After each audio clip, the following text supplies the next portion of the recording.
Welcome to the sixth episode of Not Another AI Podcast by Women Defining AI. Whether you're an AI expert or just getting started in your journey, Women Defining AI offers women and non-binary individuals a space to learn, grow, and define what AI can be. We're seizing this moment to diversify those shaping our future. My name is Sheena Miles, and I am an AI strategy and operations manager for NMI, a payments company. Together with my co-hosts Sheila Lunick and Julia Kapoor, we are excited to bring you the real story of experts and everyday folks working in artificial intelligence by diving into their ideas, challenges, and breakthroughs. Today, I'm interviewing Nnenna Ndukwe, Developer Relations Lead for Qodo. Nnenna, welcome. Hello, thank you for having me. So glad to be here. Thank you for being here. I'm excited for our chat today. We're going to start, with the usual. Tell us about yourself. Tell us about your career journey, how it's evolved over time. Give us a spill. Yes, so my name is Nnenna Ndukwe, as Sheena said, and I reside in Boston. I moved up here about 9 years ago, so almost a decade ago, with the goal of getting into tech. And I didn't have anything lined up, but I was like, I'm going to get there first and then figure everything out along the way.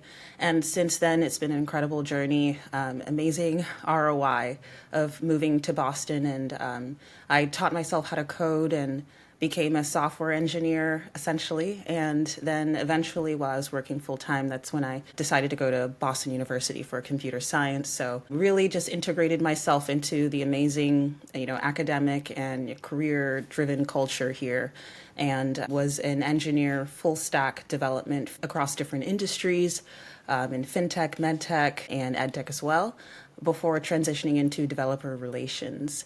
And so to give you an understanding of DevRel, for those who don't know, this is like a bridge between product marketing, a bit of sales and engineering, and really being this person who can really connect all the dots of these different functions to make sense of a very powerful and impactful message to developers as the customers to begin using your particular product or platform.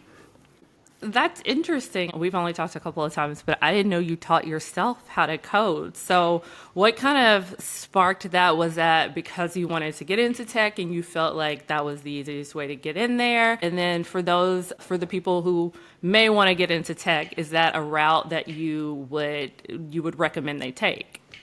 Those are great questions. So, I think I found out about web development through these like free tutorials or platforms online. And it was like, oh, learn how to build a website. And I was like, that sounds really cool. And I've always been really into tech. So, this idea of really building a website for yourself, having that type of skill set sounded really like exciting and attractive. So that curiosity is what led from one thing to another, where I realized, wait a minute, this is an actual career. And when I'm really into something, there's really nothing that can stop me. And so that's what led me to teach myself how to code. So yeah, it's been a journey of a lot of like self-education, but also like putting myself out there in the local tech community in Boston. That's where I got a lot of mentorship and just networking a lot to understand the tech landscape. And we're in an interesting time. This is this artificial intelligence era. So that has changed a lot about how people upskill, how they transition into a new role and try new things and try to find roles. So I'm glad that I got into engineering back then, where I had to learn how to code like and type everything out manually and figure things out along the way.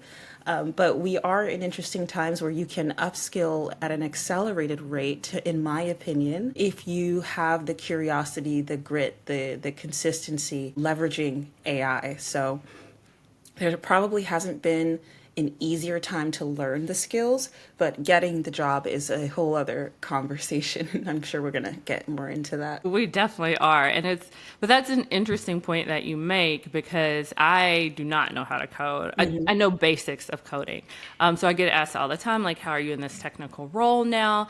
My background's in marketing, and it really is because of Gen AI. And so to your point, there's the ability that you can take any skill you have and still kind of get to where you want to be. So is there a role that really stands out to you that got you to the developer relations point? I think it wasn't a particular role in general. If I think about my career. I would say it was the personality trait that I had and my involvement in the tech community outside of full-time engineering. I've always been into writing, so like writing blog posts, anything like that. And so I would share my journey in tech through a blog that I created, and I was very active online in tech communities. I would speak on panels, even when I wasn't an expert engineer, but it was like whatever I knew, I wanted to turn around and educate and share and inspire others along the way. And so I would put myself out there and just try to help others in any way that I could. I guess putting myself in those places, it made me realize that those are the skills and the traits that are perfect for developer relations because I'm coming from a technical background, which is what is ideal for DevRel. But then also, I want to engage with people in person. I want to connect with communities and also help them to, I guess, raise awareness or education around technical things. And that's essentially what DevRel is being that influential person internally in an organization to get them aligned on the mission, but then externally to inspire or educate technical communities on a very valuable product that can make their lives better in some way. I love that you bring up community because we actually met through the Women Defining AI community. So you first shared kind of your journey, and I was like, I really want to talk because I felt like you had something really special to share, which is what we're going to really get into. And it's how you took your engineering career, used AI to land the role you're in today. And I think that with the job market being the way it is, it's really difficult out there. So how did AI support your brain work to accelerate the process of you moving from an engineer to this dev relations role? Yeah, well, I'll start by saying that like I've been in DevRel for a few years, but this new role was at a time where I was like, I need a job, and the one that I had ended a few months ago, and so I think for about this past year, I've been interested in AI, and I was like, okay, you know what? With these feelings that I have that are like my curiosity is growing about AI, what do I do about it? So I started learning how to use different AI tools. And then when I found myself at a position where I needed to really take finding a new role seriously, that's when there was like a fire in me of like, I need to know enough about AI to turn around and talk about it. And I want to pursue a role that's in an AI company so I can be fully immersed and actually get to be my authentic self, right? And that became the goal that I fully committed myself to. And the more I learned about the AI tools that were available, that were surfacing, that was like, okay, there's an opportunity here to leverage this. But the mindset that I had wasn't to use AI for job search. I didn't want to feel like I was in defense mode, if that makes sense. I wanted to feel like I want to position myself so that the recruiters come to me. I want to be the one in control over like picking which opportunities do I want to explore more because my inbox is full of them. And I want to be careful in making sure that, you know, that's not, they might sound like overconfident or something, but those people are in the best positions, are they not? Yeah, no, nothing about this is overconfident. Again, I think it's the perfect conversation to be having now because there's so many people in the job search, unfortunately, with the way things are. And even for the Yes. people that aren't in the job search right now, like you see every day this company is Microsoft's laid off 6,000 people. Meta's going through this. So you might Yeah. not be in it today, but you might be in it tomorrow or, 6 months from now. So you want to have those opportunities. It's like there was that component of wanting opportunities to come to me, and then also understanding that the landscape of like social media, professional social media like LinkedIn, and more casual ones like even like Twitter X, that there is so much power there when you actually share who you are and share what your skill sets are in a very tactful way, strategic way that can open a lot of doors if you're consistent. And so that was the other element, or I guess the execution plan was that, you know what, I'm going to post on LinkedIn every single day. And I also know that I can't burn out by physically being on LinkedIn every single day. So I need to automate that process and build it into my schedule so that my brand growth is working for me. After my role ended and I was job hunting, I realized that I never wanted my self-worth, my self-perception about my technical competency or my social skills or anything to be completely wrapped in or attached to one company, right? I wanted my brand and who I am. I wanted to be the one fully in control of that. And I wanted to be something that transcends trends that happen in my field. So that was the mindset before or as I was started to grow my brand publicly. Selfishly, I wanted to do this interview because I feel like you are where I want to be. So I'm like, I get to ask her all the questions I want to know. And I love what I do right now, but things are going to change. So it's going to change. So I also want to be in that driver's seat. So when you started, where did you start? Was the blog first? Did you just start by scheduling LinkedIn posts? Like, one of the things I want to make sure of is when someone listens to this podcast, they can create their own plan. So where Yeah. did you start? Okay, great question. So I like to practice full immersion, basically leveraging all the senses that I can to upskill in a particular area. If that's listening to podcasts, that if that's attending events. Now, this is the big thing. I made sure I could find events in tech that were related to AI that I could attend in person right here on the ground in Boston. This is not only great for networking, what happened is that it gave me material to then talk about on LinkedIn. It's like you find or hear anything interesting that happens at an event, you can just share about it. And that is content, and that is your brand equity that is being built over time. And then on top of that, the ripple effect are all the connections that you end up making in person. And in this day and age with hiring or opportunities, the ones that are really landing are because of referrals. So attending events was a great way to start sharing my experiences in tech and everything I was learning in AI. But I also really wanted to commit myself to blogging consistently. We have those times where we get like temporarily inspired to share and then we kind of like fall off. And especially the beginning of the year, everybody's got the New Year's resolution and maybe it's like, I'm going to be posting, I'm going to show the world who I am. And then after like a month or two, it's just like, Yeah. I will post tomorrow. And then tomorrow is Yes. like, I'll post the day after, or I'll start maybe on something. Monday. Yes, yes. Or Yeah. maybe anxiety hits you of like, oh, people are actually going to see me publicly and being myself. Maybe I'll get ridiculed or people will think that I'm not as competent as I'm trying to come off as. All of that noise can enter the mind and can cause you to be a bit stagnant. But this time around, I had to embrace like the right people who are meant to see my content and be excited about what I'm building, they're going to find me. I'm going to stick to one blog post a month.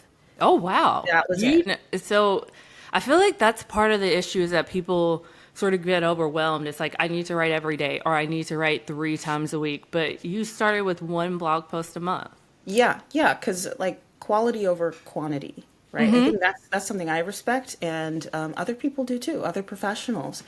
It's like just one high quality piece that can maybe summarize some feelings or thoughts or recent experiences.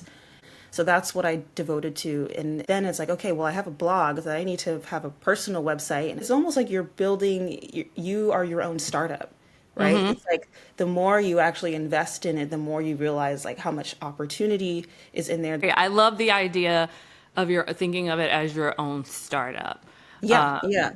Yeah. So I think for anybody listening in, it's like, what do I do about it? I think setting a baseline that isn't overwhelming for how you wanna, for what you wanna create or what you wanna share, or if it's let me attend one event a month in person. It sounds small, but what you really want is proof of consistency. That's what you need. This is about proving to yourself that you can do this for the long run and you want it to be sustainable. And for the LinkedIn, I set aside time on my calendar for Sundays to write any type of content that I wanted to then post throughout the week. And so then it was all scheduled posts, and I had a little bit of anxiety about it. So that meant that schedule all the posts and don't check LinkedIn for the rest of the week. That's And smart because I it feel like helped. we get wrapped up in this like immediate gratification of did this post do well? Like how many impressions did it get? And as a marketer, as a person who like lives in the metrics, I do that. Yeah, absolutely. And I want to make sure that it is understood the role that AI played in that. Yeah, I Beyond was just going to ask like, about that. yeah, When did AI sort of get into the picture? yeah, I it really helped me like ChatGPT, especially with the memory capabilities that came out of like it just learns who you are across different chats, which I think is super powerful for continuously creating things and strategizing. I use ChatGPT to basically say like this is who I am. This is the role, the dream role that I'm going for. And I want to show up online as if I am already that person. And if you give ChatGPT that information, what is the goal? What do you want to come off as? Then it's like now, oh, you want to be authoritative, you want to be a thought leader in this particular realm or industry. Well, here's your ideal audience and here's how to like target them and create content where they're more likely to find your content over time as you're consistent with your output. And then I also asked ChatGPT, okay, what about a schedule? What are the best times of day to post? What ended up happening is it generated a sheet of the types of content and assets to have for each day and the best time of day to post. And all of that over the overarching goal is that these are the types of posts that get me to my dream role. So it's totally customized to you for the short term game and the long term game. I keep getting this ad, and it's about taking this one pillar piece, which could be your blog, and then creating content just from that. So, is that sort of your strategy? You take the one pillar piece and then build out from there, or do you create strategy for the blog, a strategy for LinkedIn, a strategy for, I don't know if you do Instagram and TikTok as well? How does that kind of go together? Yeah, I am not in the Instagram or TikTok world yet, really. I focus on LinkedIn and Twitter. And as long as I have a written post that is like a blog post that I can post on my blog or I can post as a LinkedIn article and it's in depth, that is the content that I can use to repurpose into shorter, brief posts that would be like a Twitter thread or something shorter that would be like a LinkedIn post that isn't an article. And then it gets repurposed into if I want to create a video, now I can generate a video script based off of the blog. And so I ask for all of those pieces of content once the blog is solid enough. Okay. So, when did you realize it was working? How long did that take? Was there one big moment or, kind of a progression of, okay, now I'm seeing recruiters trickle in. What was that like? I think it took about a few weeks of posting daily for me to start seeing AI companies, like recruiters from those companies, reaching out to me. So then I realized, okay, this is more targeted.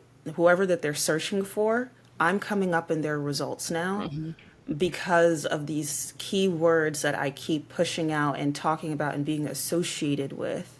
And so that was like, I guess I'm getting attention from recruiters at the exact type of companies that I would love to work at. It's not just any company, it's AI focused, which was what I wanted.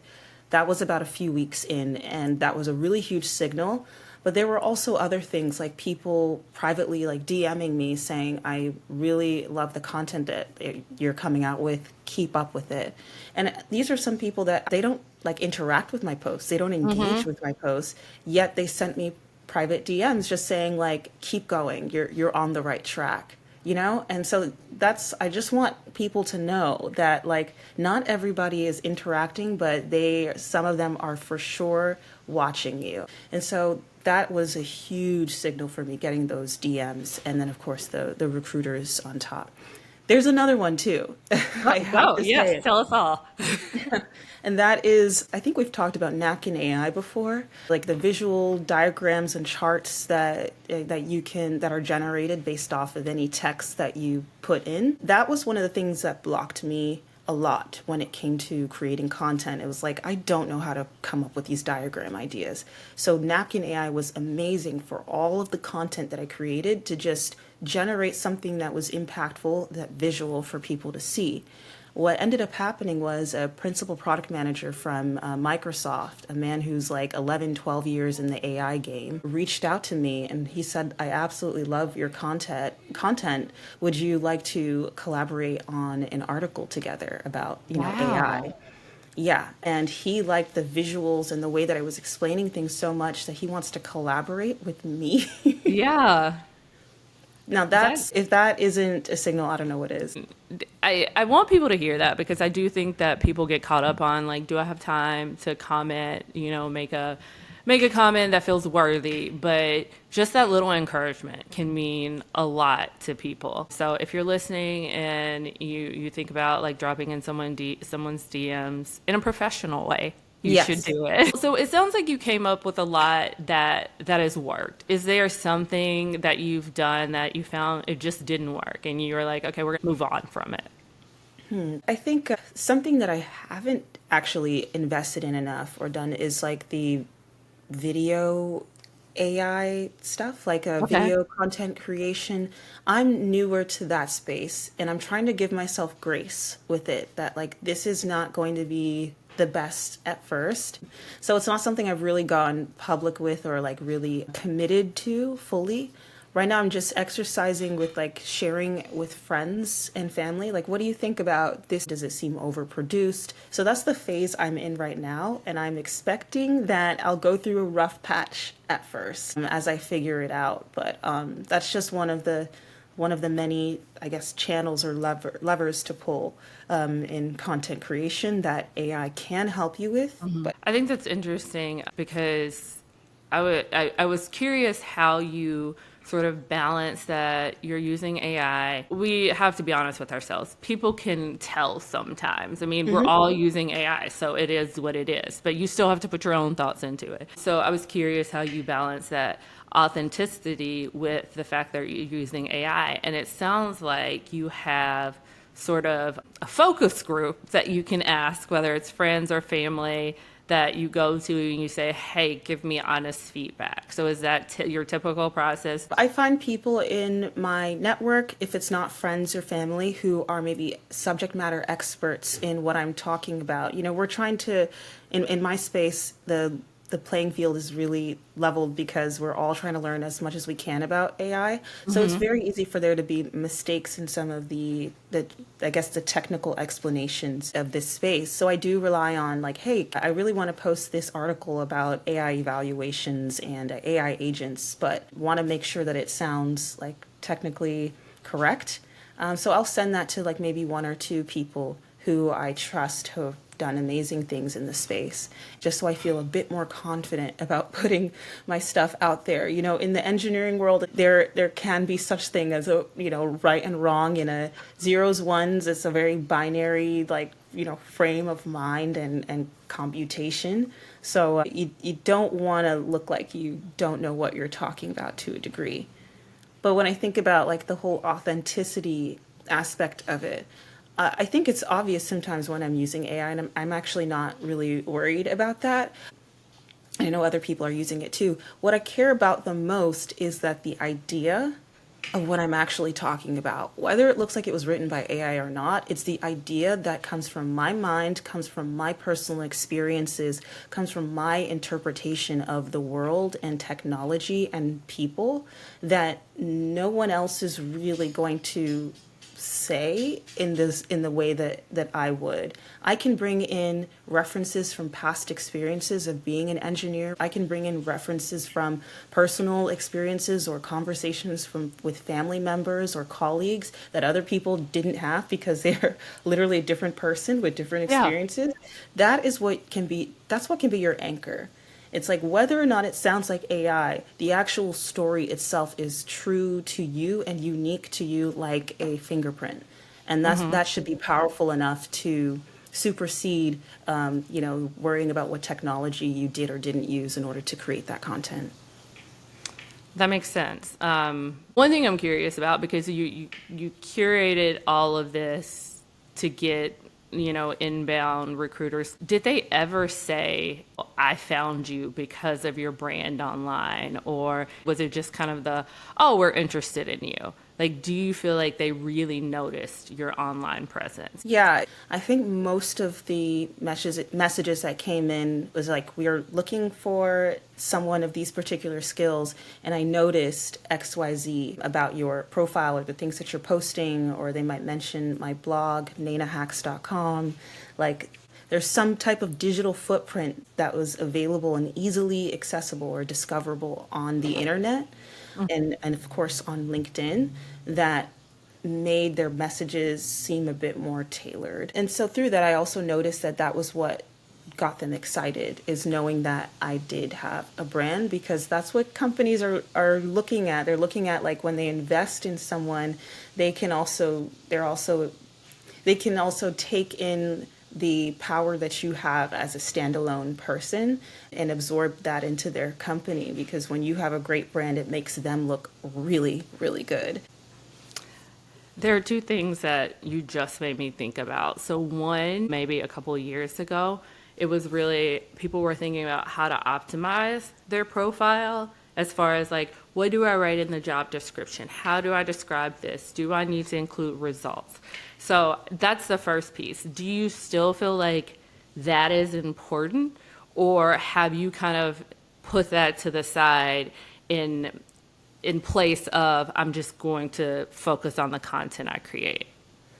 Yeah, I still would iterate on my resume and try to make sure that I had, the numbers and results driven, like the metrics and all of that people talk about, basically like the different ways that you can improve your resume. And so I would follow that advice. I mean, it's tough because you can try to make it as perfect as possible, but then it's like being run through some like AI system, right? Yeah, yeah. And it's like pretty quick if it's like a yes or a no. So that was probably one of the more discouraging parts of the job search, is that, like, no matter how much I would try to communicate my value, you just never know what's going to happen on the other end with the system. That makes sense. And then the other piece of it, you said that, companies benefit from people who have strong personal brands. And I feel like maybe 5 years ago, people were hesitant to put themselves out there outside of, what the company wanted them to post.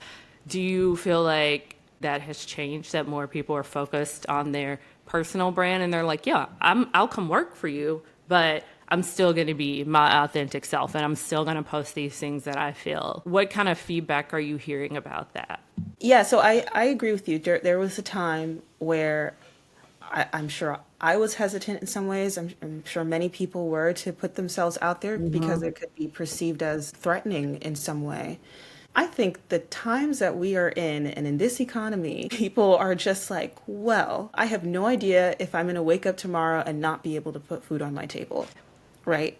And that was not something that we created. We didn't decide for that to be the state of society right now. So all bets, or at least some, are off. And if I can build up my network and put myself at the best position in case I experience a worst case scenario, I think people are feeling more empowered to do that. And I think that that behavior translates in other ways, like leaving companies and not staying for, 20 years like they used to, realizing that ROI isn't as great as maybe it used to be. So yeah, a lot of behaviors there are changing, and I think it's for the better to have that kind of proactive, but also like I guess reaction. Yeah. Yeah, I agree with you. And I see it generationally. Like I see, and so you can't have that loyalty anymore because, like you said, one day you might not be able to put food on your table because of that. So I love how you've described like building your personal brand and keeping that separate from, having an identity with the company. Yeah, and I think it's a good confidence builder. Maybe initially it feels uncomfortable, but it actually does just open a lot more doors for you and allow you to see your own self in a different way. So there's this self growth or self development that happens as a result where you feel empowered and like you have agency. And what a lot of people end up doing is getting into maybe consulting on the side, or if something doesn't pan out with the full-time job that they have, they've built up this network where they can actually pursue other side opportunities like full-time. And that's not foolproof, but we're out here to not just survive but to thrive. So we've got to play our cards to the best of our abilities and not have all our eggs in one basket, and remembering that you have that agency to build your own brand equity while you are working for or with a particular organization. You always have that, and so many people have done it before and are currently doing it. Look for those people, right? And curate your own social media or your own social circles to have people like that who are stepping in their truth confidently. And I think that will do powerful things for you and how you perceive yourself and your work. I love the idea of agency and remembering like you own yourself, nobody else does. So who do you want to be? So if somebody wanted to start today, you said you wrote and you've done your LinkedIn posts and people can take that away, but they wanted to use AI tools to do this. What AI tools do you use most? You've mentioned ChatGPT a couple of times. Are there any other AI tools that have helped you really grow exponentially that other people can check out? I would say it depends on your use case. So I want to start with that. Like for example, I use ChatGPT for strategy more than anything. I use one of the models for strategic thinking of like, okay, I have an idea of how I want to grow my brand equity. I think I know what I want, but I haven't really shaped it or honed in on exactly what that looks like. That is a place where you can get unblocked and start to narrow down your what your main areas of focus will be moving forward. Then I probably take some of that work over to Claude, and Claude could help with the execution part of the strategy that you've built with ChatGPT. I want to keep it like general like that because like those are great use cases in those particular ways. And there's probably a lot of other tools that you will search for once you have an idea of like, okay, now I need this for that part of the execution plan, and you'll build up your AI toolkit I over do time. love I love Claude for writing and I tell people that all the time. I think it's the best writer, but I do like that you mentioned the model specifically in ChatGPT because I think people open it, they start and I think it defaults to 4.0. So they start and they're like, "Oh, it's not doing what I need it to do."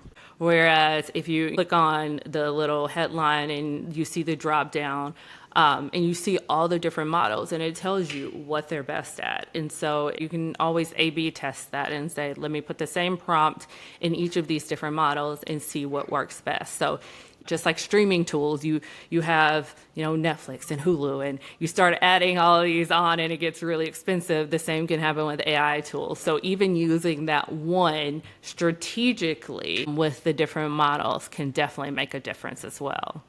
I agree. Yeah, and I think that like don't spend more than what you can prove is worth spending for. Yeah. Uh-huh. Let's say you like your plan, your strategy works and like you blow up and you're like, I need more resources. I need more like, compute. I don't know. Then once you have an actual problem, then that's when you can decide how much more money and like time that you want to invest in in exploring and using these different tools. But have a problem first, you know? I feel like every podcast we've recorded, it always comes back to what is the problem you're trying to solve. I agree. Like people just use ChatGPT for recipes or like other random things, but they hadn't considered maybe I can use it to like end up making a lot more money than I currently do, have a much nicer title than I currently have, and reach some major financial goals or like role responsibility goals, networking. That kind of that's what I like talking about on social media a lot is like that mindset shift of how do I really maximize the use of these tools to actually have amazing results that will get me to a lifestyle that I love and perfectly designed for me and my goals. No one else's. I love the thought of that, and that's kind of just opens doors for like limitless different ways that you can leverage these tools. But it starts with you and like what you actually want, and then reverse engineer using AI. Yeah, so you can look forward to Mondays. That's all that always sticks in my head is I want to look forward to Right. Mondays. Yeah, Wouldn't that be beautiful? it would. Or it doesn't matter what day of the week it is. Like Yes. You just I want to mean, look forward to it. yes, I just want to look forward to whatever day of the week it is. I want to finish with a couple of things. I'm going to give you three rapid fire questions. So the first one, your favorite AI tool right now, you cannot say ChatGPT or Claude. Okay, what else can I say? I do like AI carousels. AIcarousels.com is great for anything like infographics and carousels for LinkedIn, all of these like very creative documents. I think that they're really well designed, very high quality, and you can just keep going back to the site and like and keep a very consistent theme that would it connects with like or I guess is attached to your brand and create like those like quote cards you see of like people looks it looks like they tweeted the thing and then it's a screenshot that they upload to LinkedIn. It's not I don't think it's a tweet. I think it's just a quote card that they create on platforms like AI carousels. So yeah, that's what I use for a lot of the visual stuff. Like, That's a new one for me. So thank you for sharing that. yeah, check it out. So in your job search, would you say is the most underrated skill in today's job market? Ooh, in my job search, I would say networking. Okay. Networking, because you can apply to 1,000 jobs an hour using AI, and it's just like you just never know. It's like shooting in the dark. That's what it can. That's what it can feel like. But when you are actually growing your network and maintaining connections over time, not only will you get referrals that are probably like you've already been vetted through the process of developing those connections and relationships, but you also get potentially like other opportunities as well. If you are looking to get exposure and explore other realms, whether it's speaking at events, like I mentioned before, collaborating on an article that would be go public on some major publication, maybe like MIT or like Harvard Business Review or whatnot. The ripple effect of opportunities would grow far beyond just the job search. And so I love leveraging and like investing in growing a network. Something you just said is really important, not only developing, but nurturing it too. So you can't just go and add people on LinkedIn and never say anything again. It's constant connections and, being a part of their community as well and meeting them where they are. Yeah, yeah. And people talk to me a lot or ask questions a lot on Twitter of like, how do you network? And I'm just like, don't overthink it. Please, like this is not supposed to be some mechanical transactional thing. The most powerful networking is when you are literally being yourself, you're being authentic, and you are genuinely interested in certain topics that other people happen to also be interested in. and you can be genuinely interested in getting to know someone the way you would in normal life, Yes. How would you make right? a friend? Yeah. Yeah, and like it's that simple. So that's just something I hear people stress out about a lot. Okay. And then one word that defines your brand. One word. I can't do one word. I can do a phrase. Relentless curiosity. That is the phrase. I throw that around a lot sometimes, like on social media, because I really connect with it. And I think it is true to who I am. When I really want something, I will find a way to get it, and I will do a good job once I get it. And so curiosity is actually one of the most important factors or indicators of your intellectual capacity, is because when you're exercising your curiosity, you really are limitless. But you've got to have that interest there. It puts you in the best position to be a leader as well when you commit yourself to being a lifelong student.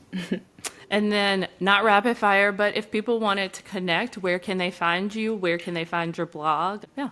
Yeah, so I am, as I have demonstrated or spoken about on this, I'm all over LinkedIn, so you can find me there, Nnenna Ndukwe.